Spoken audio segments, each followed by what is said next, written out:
নমস্কার। জানা অজানা তথ্য ইউটিউব চ্যানেলে আপনারা স্বাগত। জানা অজানা তথ্য ইউটিউব চ্যানেলে আমরা আপনাদেরকে নিয়মিত দেখাচ্ছি কলকাতা তথা পশ্চিমবঙ্গ তথা ভারতবর্ষের বিভিন্ন দর্শনীয় স্থান। যেসব দর্শনীয় স্থানগুলোর কোনো সাংস্কৃতিক বা ভৌগোলিক বা রাজনৈতিক বা ঐতিহাসিকভাবে তার কোনো মূল্য আছে, হয়তোবা সেই সব মূল্যের সঠিক মূল্যায়ন হয়েছে বা হয়নি, এই ধরনের কোনো জায়গা আমরা আপনাদের কাছে প্রত্যেক সপ্তাহে তুলে ধরব এবং সেই জায়গাগুলোর জানা অজানা তথ্য এগুলোও আপনাদেরকে আমরা জানাবো। আজ আমরা আপনাদেরকে নিয়ে যাব পূর্ব কলকাতার বেলেঘাটা অঞ্চলে। বেলেঘাটার সুভাষ সরোবর, অর্থাৎ বেলেঘাটা লেক বলে যেটাকে বলা হয়, সেই সুভাষ সরোবর। এই সুভাষ সরোবর 70 একর জমির ওপরে অবস্থিত একটা মনোরম পরিবেশ, অসাধারণ একটা জায়গা। বহু বছর ধরে এই বেলেঘাটা সুভাষ সরোবর বহু মানুষকে বিনোদন দিচ্ছে একটা নির্জন এবং সুন্দর জায়গা হিসাবে। আসুন। পূর্ব কলকাতার বেলেঘাটা অঞ্চলের এক মোহময় পরিবেশ বেলেঘাটা সুভাষ সরোবর। প্রকৃতিপ্রেমী, নির্জনতা প্রেমী, স্নিগ্ধ নৈশব্দ প্রেমী মানুষদের শান্তির জায়গা এই সুভাষ সরোবর। রোম্যান্টিক যুবক যুবতীদের প্রেম বিনিময়ের জায়গা এই সুভাষ সরোবর। প্রাতঃভ্রমণ, বৈকালিক ভ্রমণ যারা করেন, সেই সব আবাল বৃদ্ধ বনিতাদের জন্য শরীরচর্চার জায়গা। যেসব ক্ষুদে সাঁতার শিক্ষার্থী, তাদের সাঁতার প্রশিক্ষণের জায়গা। যেসব যুব সমাজ ফুটবল প্রেমী, তাদের ফুটবল উন্মাদনায় মেতে ওঠার জায়গা এই সুভাষ সরোবর। 70 একর জমির মধ্যে দাঁড়িয়ে রয়েছে এই সুভাষ সরোবর। প্রচুর গাছ, প্রচুর পাখির কলতান।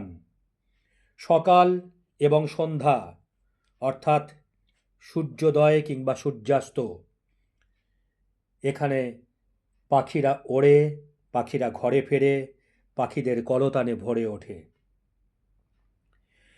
কোথাও ঘন গাছপালা, কোথাও বা অবিন্যস্ত ছড়িয়ে ছিটিয়ে থাকা গাছপালা একটা মনোরম অরণ্যের সুবাস বইয়ে দেয় চারপাশের বাতাসে। আর সব কিছুর মাঝে টলটল করছে সেই সরোবর।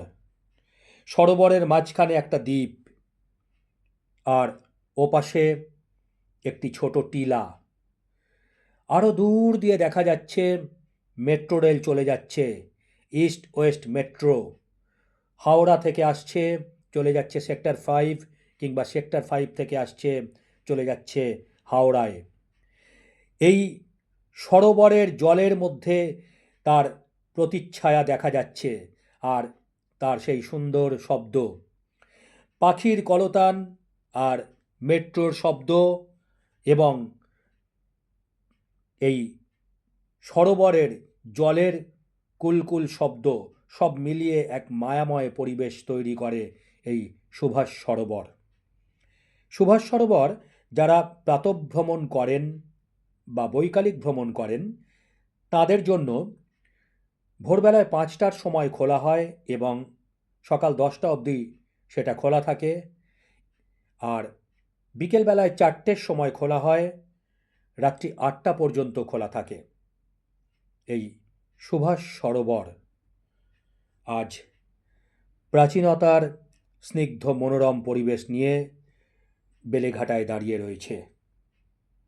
যে কোনো ভ্রমণ পিপাসু মানুষ, প্রকৃতিপ্রেমিক মানুষদের জন্য এক মায়াময় পরিবেশ, মোহময় পরিবেশ।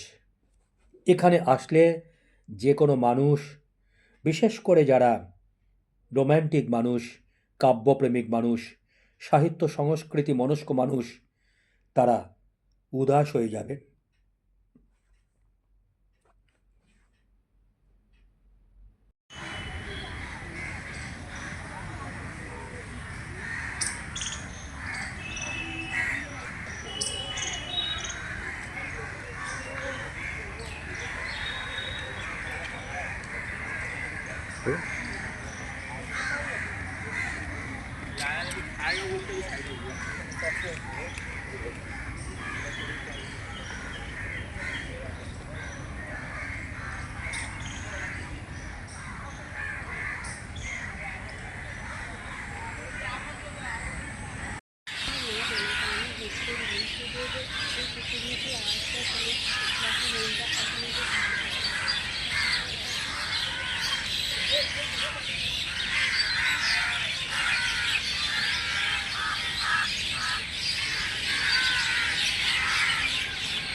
দেখলেন, এবার বলে দিই যে কিভাবে আপনারা যাবেন।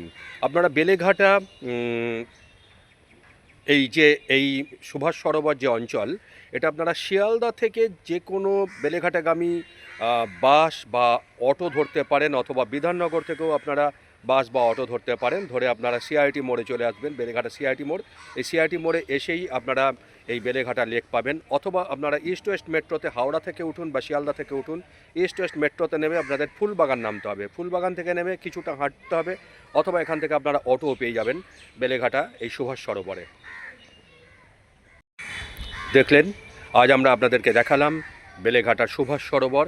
এই সুভাষ সরোবরের যে স্নিগ্ধতা, যে নির্জনতা, তার যে মাধুর্য, যে রূপের মাধুর্য, এই রূপের মাধুর্য কিন্তু বহু বছর ধরে মানুষকে, স্থানীয় মানুষ বা অন্যান্য মানুষজনদের বা প্রকৃতিপ্রেমী মানুষজনদের মুগ্ধ করে। এই সুভাষ সরোবর আমরা আজ আপনাদেরকে দেখালাম। আগামী সপ্তাহে এরকমই কোনো এক বিশেষ জায়গায় আপনাদেরকে নিয়ে যাব। ততক্ষণ আপনারা আমাদের সাথে থাকুন, পাশে থাকুন, ভালো থাকুন। ধন্যবাদ।